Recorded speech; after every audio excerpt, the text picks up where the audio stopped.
Uma das coisas que eu tenho compreendido é que Deus não está em silêncio. Hebreus 11:1 diz assim: havendo Deus,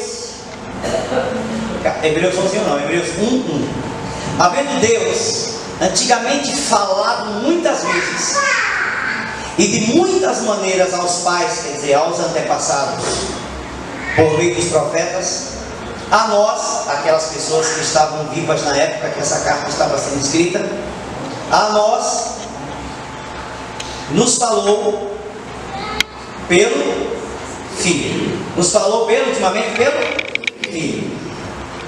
Deus falou antigamente de muitas formas. Quando o escritor da carta aos Hebreus estava escrevendo essas cartas, ele estava lembrando da presença de Jesus no meio do povo, e ele está dizendo: olha, e agora Deus nos falou agora nesses últimos dias por meio do Filho. Obviamente o Filho veio e o Filho já está na glória eterna. Ora, se Jesus não está mais entre nós, fisicamente falando, Jesus foi assunto, subiu aos céus. De alguma forma Deus precisa continuar falando nos nossos dias. Se a gente declara que Deus não está em silêncio, e a gente compreende, por exemplo, que o silêncio de Deus é real, mas jamais deixou de falar aos seres humanos, nós precisamos compreender as maneiras pelas quais Deus ainda fala, ou como Deus fala. No Salmo 33, 8 e 9 vai falar sobre que Deus, a voz do Senhor, a forma que Deus ainda fala, etc e tal. Deus tem uma voz. Abra sua Bíblia, Salmo 95, do versículo 6 ao versículo 8. Encontraram aí? Sim ou não? No 95, a partir do versículo 6, e diz: ó vinde. Está escrito isso mesmo? Sim. Sim. Ó vinde. O que mais? Continua lendo. Adoremos e prostremo-nos, ajoelhemos-nos diante do Senhor que nos criou. Por quê? Porque Ele é o nosso Deus, e nós, ovelha ou povo do seu pasto, e ovelha ou povo das suas mãos. Se hoje ouvirdes a sua voz, versículo 8, não endureçam os vossos corações.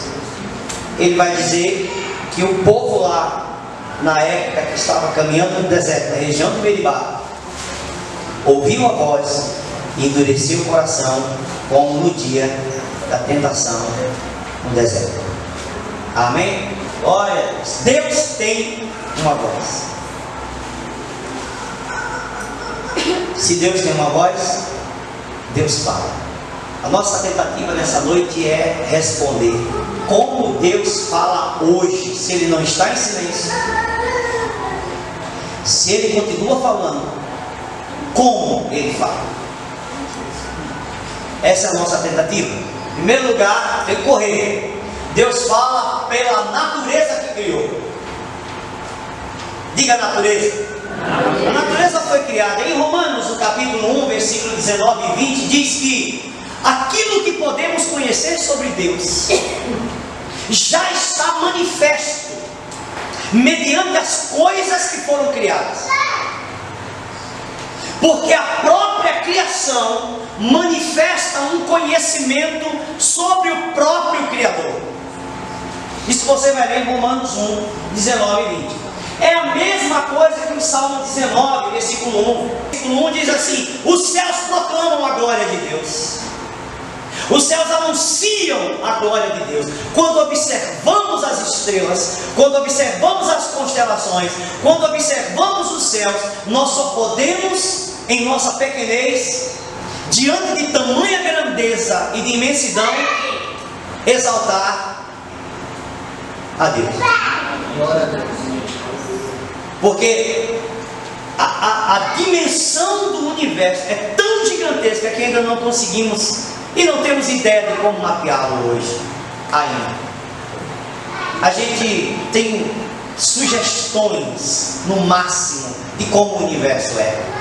Mas realmente, efetivamente, materialmente falando, nos é impossível conhecer o universo criado. E alguém poderia dizer assim: imagina um universo tão grande, no meio de 100 bilhões de galáxias, com 100 bilhões de estrelas. Não acredite nessa conversa, que isso não é verdadeiro. É uma forma de falar. O universo também espelha galáxias. Uma galáxia na escuridão do universo cria como se fosse o espelho dela mesma. E às vezes, quando ela é observada, você está vendo 2 ou 3 galáxias, mas realmente é uma só, porque ela tem o efeito espelho. Porque nós não temos material capaz de observar o espaço profundo.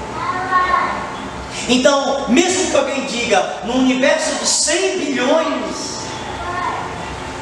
de estrelas, com 100 bilhões de galáxias, com tudo isso, só há vida aqui, até que se prove o contrário. Sim. Ao observarmos as estrelas, vemos a grandeza de Deus, o espetáculo da sua criação. E ao mesmo tempo, concomitantemente, quando observamos a natureza, quando observamos o universo para além de nós, olhamos o planeta criado, a simples formiga, uma abelha, uma planta, uma grama. Quando nós observamos a maravilha das células e de toda essa criação, nós só podemos dizer que há uma inteligência fantástica por trás de tudo isso.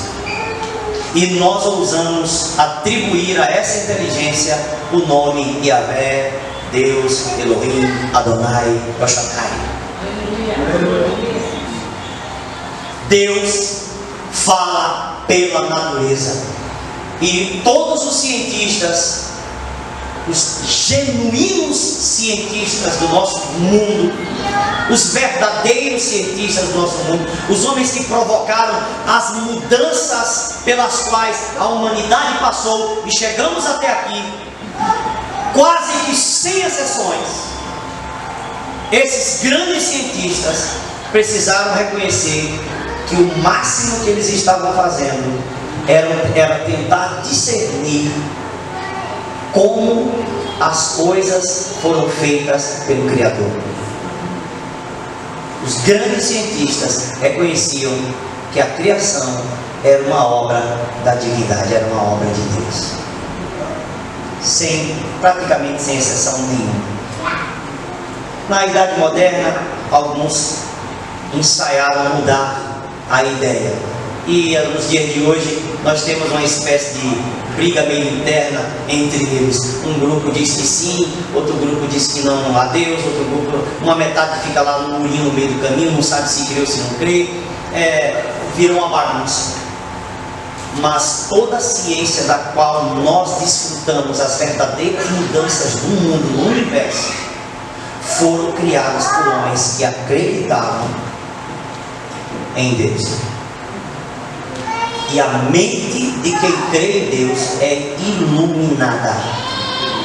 E você produz coisas tremendas que favorecem a humanidade. Deus também fala por sua palavra. Se você voltar ao livro de Hebreus, no qual você estava, e se tiver possibilidade de voltar, Hebreus no capítulo 4, a gente pode tomar isso aqui, no versículo 12 e no versículo 13, o autor de Hebreus vai falar sobre a palavra de Deus. Ele diz: porque a palavra de Deus, capítulo 4, versículo 12, a palavra de Deus é viva. Você está lendo isso? É viva. A palavra de Deus é viva. Ela não é apenas viva, ela também é eficaz. Algo vivo precisa ser eficaz, porque se uma coisa viva não é eficaz, ela perde sua essência e sua razão de existir. Da mesma forma, o ser humano é um ser vivo, mas quando ele perde sua eficácia, ele perde sua razão de existir. Por isso que muita gente também quer morrer, porque ele perdeu a essência da vida, ele perdeu a dignidade e o motivo pelo qual ele vive. Ele perdeu a natureza da sua existência. Todo ser vivo precisa ser eficaz. Todo ser vivo precisa ser produtivo. Todo ser vivo precisa realizar coisas.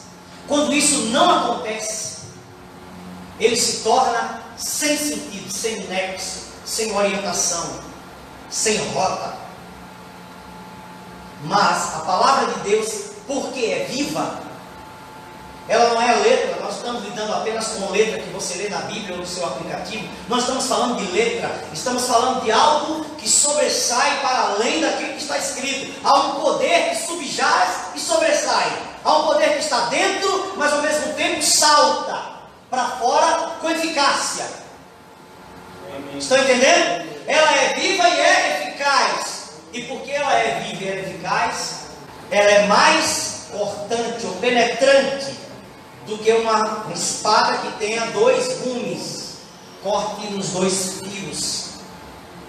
E não apenas isso, porque ela é assim, ela consegue entrar no lugar onde divide a nossa alma e o nosso espírito, as emoções e a essência do nosso ser. A palavra de Deus viva e eficaz consegue cortar, penetrar tão profundamente que ela sabe exatamente onde começa a minha alma, onde termina a minha alma, onde começa o meu espírito, onde termina o meu espírito. E não apenas isso, ela penetra nas juntas e medulas, no corpo. Juntas e medulas é interessante, porque juntas e medulas fala das cartilagens, daquilo que nos unifica enquanto corpo humano. Você tem mobilidade, você se move, você se movimenta, você dobra, fecha e abre mão. Estamos falando de movimento, estamos falando de juntas, de medulas. Medula produz sangue, sangue é vida. A palavra penetra no seu DNA quando necessário. Aleluia. Na medula, ela penetra nos ossos. Por isso uma pessoa com osteoporose, com problema nos ossos, quando ela recebe o poder da palavra, ela crê no poder da palavra, ela pode ser curada milagrosamente, porque a palavra é viva e penetra até esse lugar. Amém. Estamos falando para mentes inteligentes que acreditam que há uma mente sobrenatural por trás das coisas criadas. Esse ser tem um nome, esse ser tem endereço, e esse ser opera em nossas vidas, na vida daqueles que creem. Deus, o Criador, Jesus, o seu Filho, o Espírito Santo. A palavra dele é tão poderosa. Deus nos fala por sua palavra, e a palavra dele é tão poderosa que ela vai entrando e penetrando em meu ser até o meu DNA. Amém. A minha medula. E não é apenas isso. Diz ainda o versículo que nós estamos lendo. Ela penetra tão profundamente que ela é capaz, a palavra de Deus, ela é capaz de discernir os pensamentos. Aquilo que você pensa, ela é capaz de discernir. E vai além disso. Além dos pensamentos, ela também ela compreende as intenções do seu coração. Sabe o que é a intenção? Os motivos que levam você a fazer o que faz. Intenção do coração é a motivação, é aquilo que move sua vida. A palavra de Deus é tão poderosa que ela consegue compreender o que motiva a sua vida, o que faz você agir da forma como você age. E não é isso apenas. Por que isso tudo acontece? Porque o versículo 13 diz: não há criatura alguma, não há pessoa, não há ser algum, anjo, demônio ou animais, não há nenhuma criatura que esteja escondida, oculta, encoberta diante dele, diante do dono da palavra, que fez a palavra ser viva e eficaz. Estão entendendo? E o texto já continua: porque todas as coisas, na minha versão está assim, estão nuas e patentes, estão claras aos olhos daquele a quem haveremos de prestar contas. Você vai prestar contas a Deus.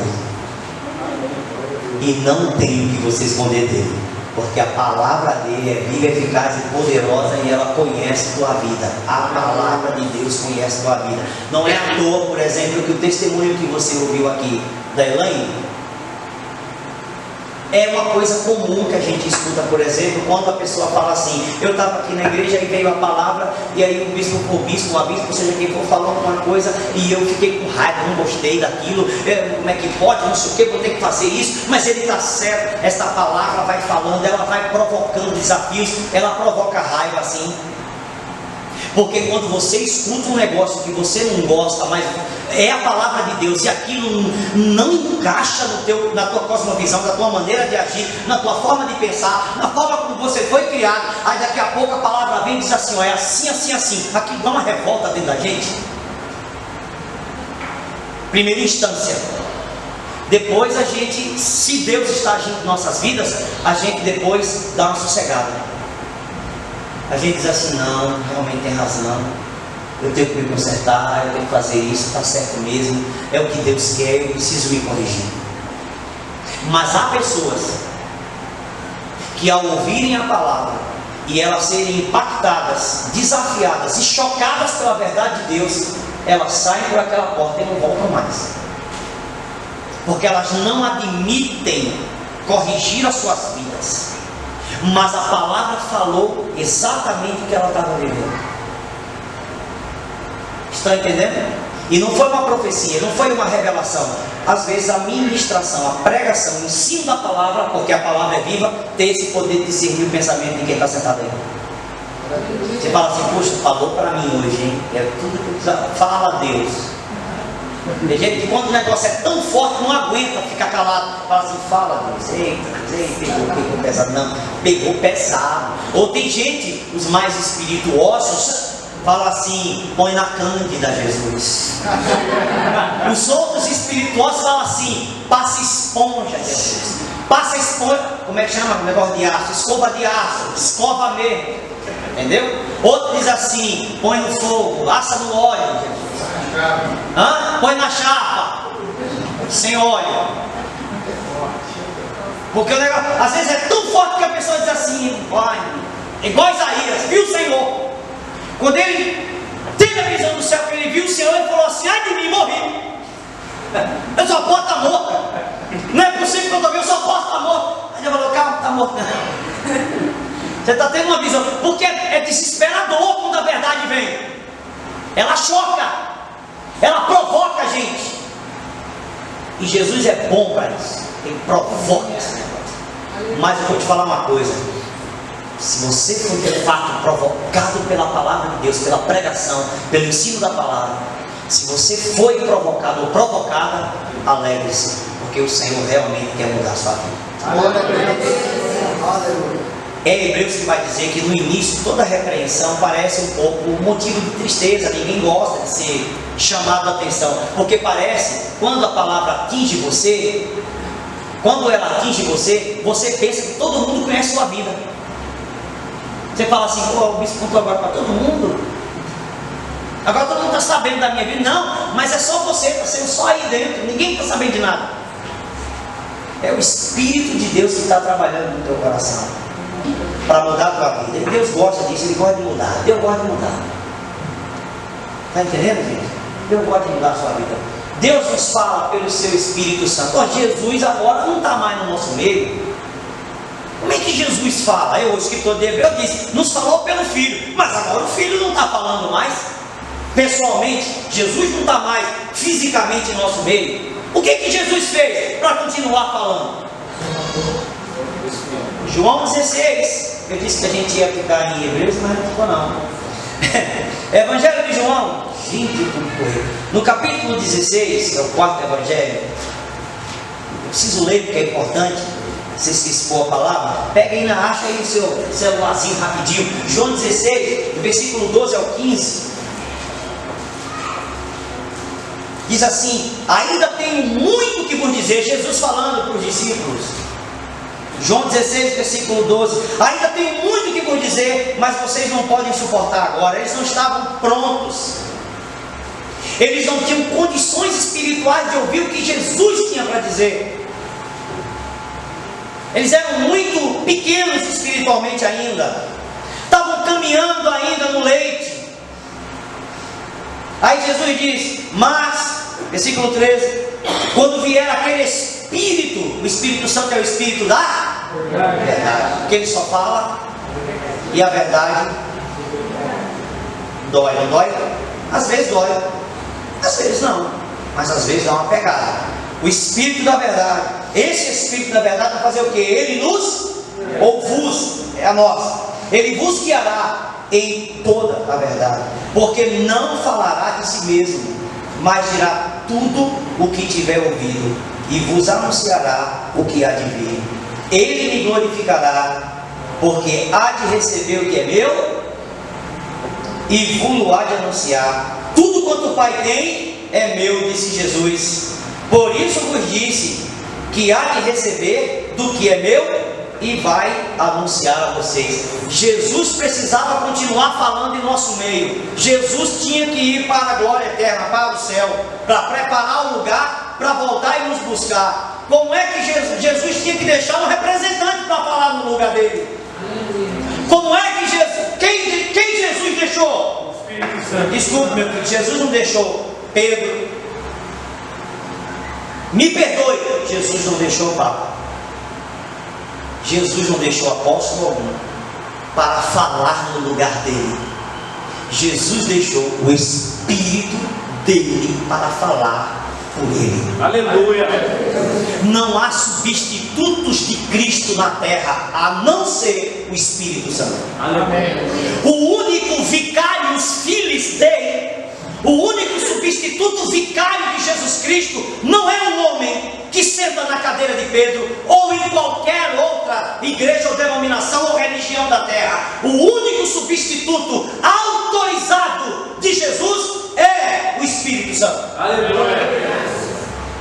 E aí nós precisamos passar para a próxima. Qual é a linguagem do Espírito Santo? Se o Espírito Santo ficou, como é que o Espírito Santo se comunica? Porque você tem que entender isso. Abra sua Bíblia em Atos capítulo 2. Ache rapidinho aí. Versículo 17 e versículo 18.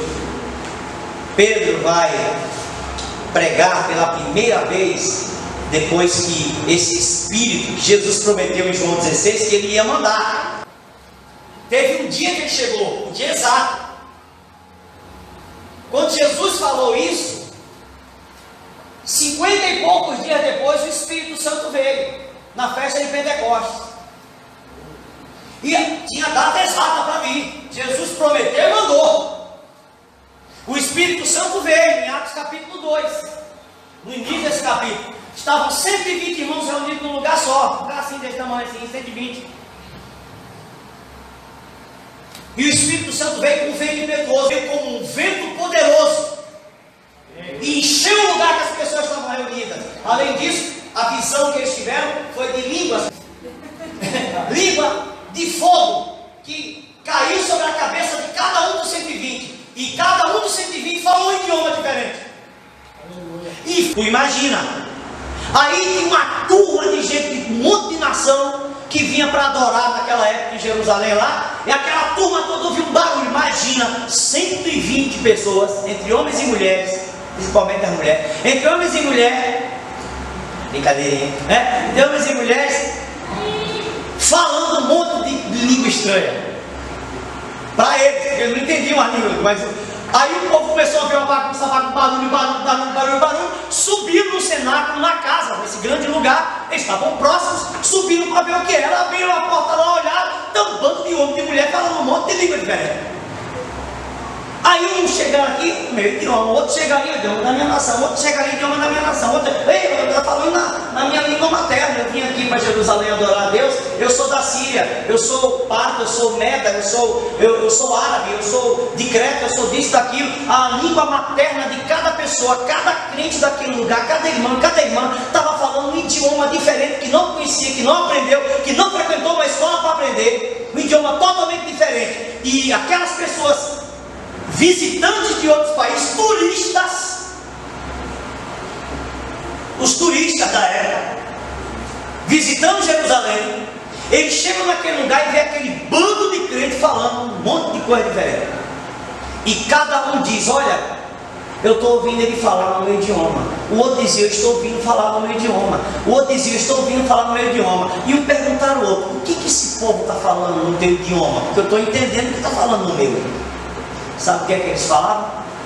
Eles falavam da grandeza e da majestade de Deus em cada idioma conhecido daquela época. Aleluia.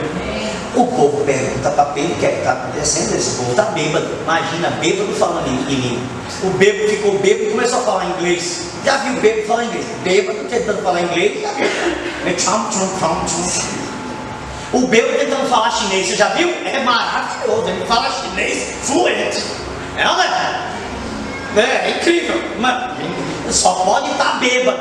Pedro vai explicar que eles não estão bêbados coisa nenhuma, e que o que eles estão ouvindo é uma promessa que o profeta Joel, Deus, por meio do profeta Joel, tinha feito ao seu povo. E aqui, nesses dois versículos, no 17 e no 18, Pedro continua sua explicação, que ele começou no versículo 16, mas isto é o que foi dito pelo profeta Joel. O que é que o profeta Joel profetizou cerca de 400 anos antes? Acredito que é isso mesmo, de 400 a 500 anos antes daquilo acontecer. O que é que Joel disse? Nos últimos dias, versículo 17: acontecerá, diz Deus, que do meu espírito derramarei sobre todas as pessoas, sobre toda a carne, e os vossos filhos e as vossas filhas profetizarão, os vossos jovens mancebos terão visões, e os vossos velhos sonharão sonhos. Versículo 18: e também o meu espírito derramarei sobre os meus servos e as minhas servas naqueles dias, e eles profetizarão. O que será derramado? O Espírito Santo. O Espírito Santo vem. Jesus disse que ele enviaria o Espírito Santo. O Espírito Santo vem, desce sobre a igreja. A partir daquele dia começam os últimos dias. Tem 2000 anos que os últimos dias começaram. Se ali, 2000 anos atrás, os últimos dias tinham começado, eu acho que nós já estamos perto de terminar os últimos dias. 2000 anos depois, está muito mais perto. Os últimos dias começaram ali. E ali começou o mover e a presença do Espírito Santo na terra, de forma a nunca mais deixar a vida e o coração de cada pessoa que crê em Jesus. Você aceitou Jesus como Senhor e Salvador de sua vida? Esse Espírito Santo do qual você está lendo aqui já está habitando em você. Ele é a voz audível de Deus dentro de você. Aleluia! A voz fora é a palavra, a voz dentro é o Espírito Santo. Aleluia. Repita comigo: a voz de Deus fora é a palavra, é a Escritura. Diga: a voz de Deus dentro é o Espírito Santo. Ora, sabemos como Deus fala pela palavra, mas como o Espírito Santo se comunica? De três formas. Já vimos aqui no próprio versículo: sonhos, visões e profecias. Esta é a linguagem do Espírito. Obviamente sabemos que se o Espírito inspirou a palavra, toda a sua visão, revelação e profecia nunca vai ferir o texto, nunca vai contra o que Deus revelou. Deus não pode ter revelado uma coisa e o Espírito Santo aparecer do nada aqui e dizer para você ir na direção oposta do que Deus disse para você fazer. Amém? Amém. Então o Espírito Santo, por revelação, nunca fere a palavra escrita. Ele nunca vai fazer você falar algo, fazer algo que a palavra não dê referência ou sustentação. Mas a linguagem do Espírito Santo: sonhos, visões e profecias. Qual é a linguagem do Espírito Santo? Sonhos, visões e profecias. Como o Espírito de Deus se comunica comigo? Como Deus fala comigo hoje dentro? Porque a voz de Deus dentro é o Espírito Santo, amém? Amém. E como é que o Espírito Santo fala?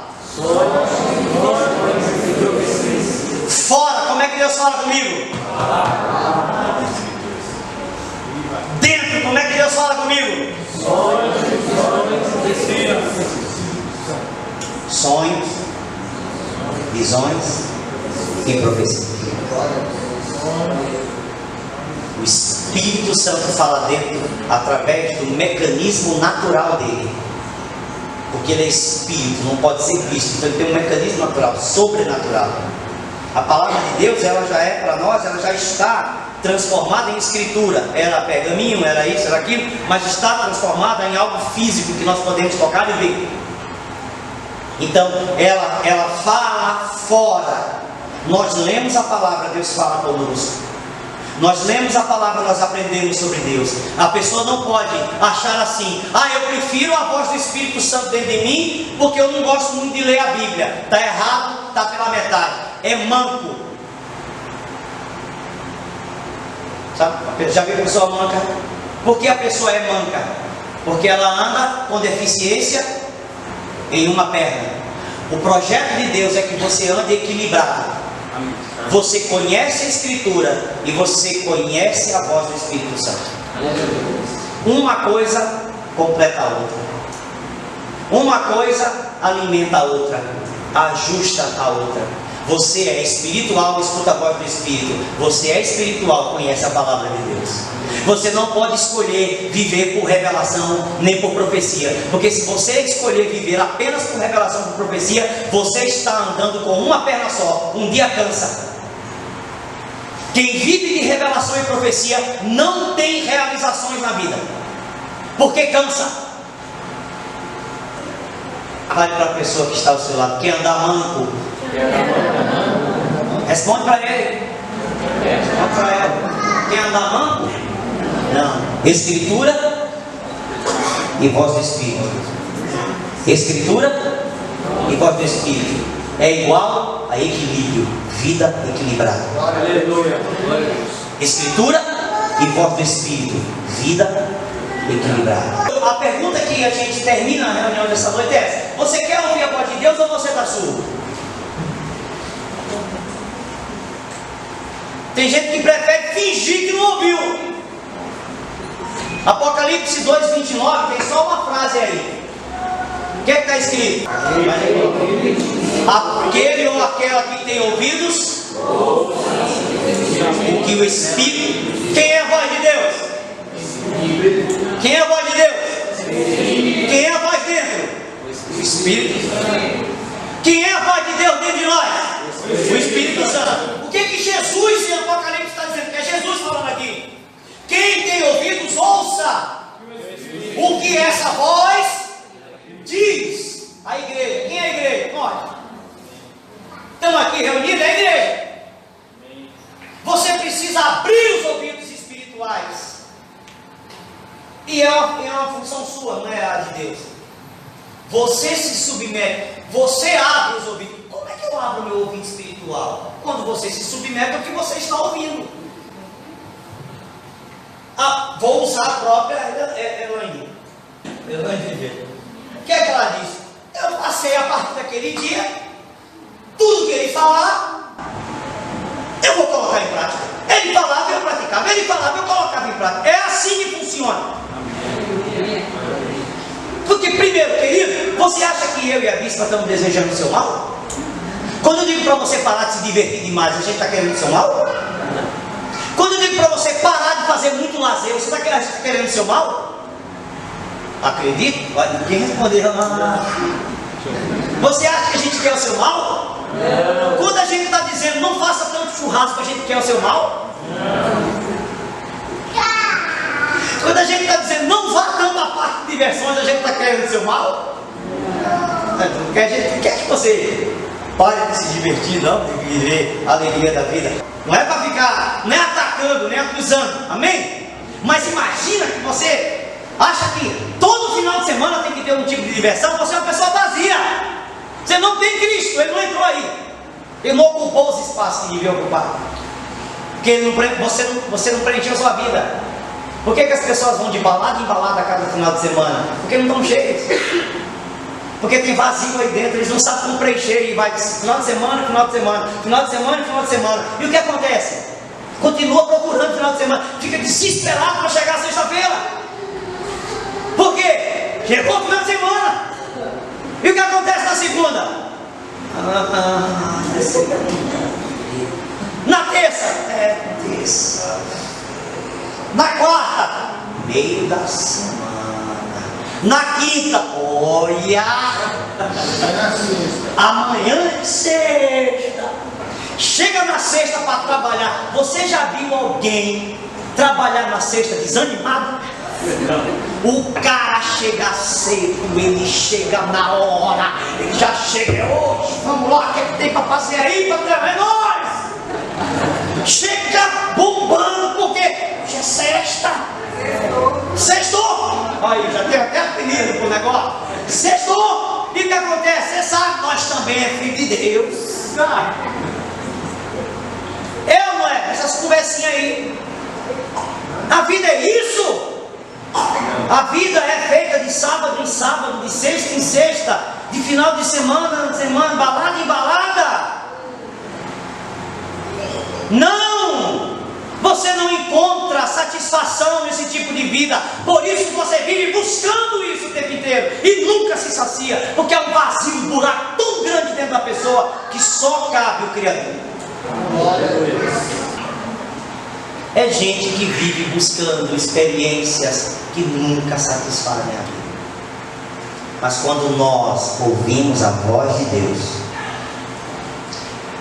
tudo muda. Você ganha sentido. Sua vida dá uma guinada. Tudo se altera. Para quem está numa situação difícil, é claro que a voz de Deus no início vai provocar mudanças desconfortáveis. No início é assim, desconforto, é um desconforto mesmo, porque eu tenho que mudar hábitos, eu tenho que mudar comportamentos, eu tenho que mudar a forma de ver a sexualidade, eu tenho que mudar a forma de ver a exposição das coisas. Eu começo a projetar luz onde havia trevas. E quando imagina que quando eu coloco uma luz onde havia escuridão, aquilo que eu vejo eu não gosto. Quando a luz bate naquelas áreas de escuridão de minha vida, eu não gosto daquilo que está sendo iluminado. Dá desconforto. Mas esse é o poder da palavra. Ele vai mudando, vai mudando, vai mudando, vai mudando, vai mudando. Um belo dia, você está tão acostumado com o poder da palavra, que eu disse hoje de manhã, experiências sobrenaturais começam a ser coisas normais na sua vida. Deus se torna uma realidade tão real, que você fala com Ele como quem fala com uma pessoa que está do seu lado. Me recordo na época que começaram a divulgar com mais acentuação aquela ideia filosófica que Deus não estava mais vivo. Esses filmes de hoje, Deus não está morto, é só um eco do que aconteceu, por exemplo, na década de 40, na década de 50, década de 60. De vez em quando sempre volta essas conversas: Deus está morto, Deus está morto, Deus não existe. E começou a divulgar essas coisas no meio das pessoas, principalmente na cultura americana. E as notícias, os programas de televisão: Deus não existe, Deus está morto, Deus realmente não se move, Deus isso, aquilo. E foram perguntar, foram para a frente de um hotel de um homem que faleceu no ano passado, o Dr. Billy Graham. Ele era muito jovem e ele era um pregador de multidões. Contei isso aqui para a igreja esses dias, né? Aqui. E os repórteres todos, né? Porque ele ia fazer uma grande cruzada evangelista, então tinha muita gente afluindo para o ginásio. E uma das pregações para onde ele ia, então o pessoal sabia que muita gente ia e muita gente ia aceitar Jesus. Mas agora a ciência descobriu e a filosofia descobriu e Nietzsche descobriu e todo mundo, Deus está morto. Os repórteres vão até a porta do hotel antes do Dr. Billy Graham sair e perguntam assim: doutor, o senhor sabe que Deus está morto? Não sabe? O senhor não soube do que descobriu agora, das últimas notícias? Deus realmente está morto. Dr. Billy Graham, aquele jeito dele de responder, disse: não, é mentira. Porque acabei de falar com ele no meu quarto agora. Aleluia. Não, tá bom, não. Como é que o senhor sabe? Acabei de falar com ele no meu quarto agora. No quarto do hotel que ele estava. Ele tinha acabado de orar. Então a conversa dele, eu acabei de falar com Deus, como é que Deus está morto? Quando ouvimos a voz de Deus, nós começamos a ter experiências extraordinárias. Desde as mais simples, aquelas que você vai ouvir testemunho, seja cura, seja milagre, seja o que for. Você quer ouvir a voz de Deus? Por que eu falei da voz de Deus hoje? Porque quando você se alinha à voz de Deus, esse alinhamento espiritual, quando você se alinha à voz de Deus e ela é audível, Deus está falando, Deus não está em silêncio. Deus faz silêncio, mas Ele nunca deixou de falar. O silêncio de Deus é real, mas Deus nunca deixou de falar. Deus fala, e o Senhor fala por diversas maneiras. Eu não quis colocar outras formas, circunstâncias. Deus fala por meio da igreja. Deus fala por meio dos seus pastores, os seus líderes. Tem tantas outras formas de Deus falar, mas eu quis colocar apenas essas principais aqui, que eu considerei as mais importantes. Porque se você se fixar nelas, sua vida muda. A maior parte das vezes que você vai ouvir a voz de Deus é a leitura da Escritura e a forma do Espírito Santo se comunicar dentro de você. Sonhos, visões e profecias. Mas o Espírito Santo fala com você sem intermediário.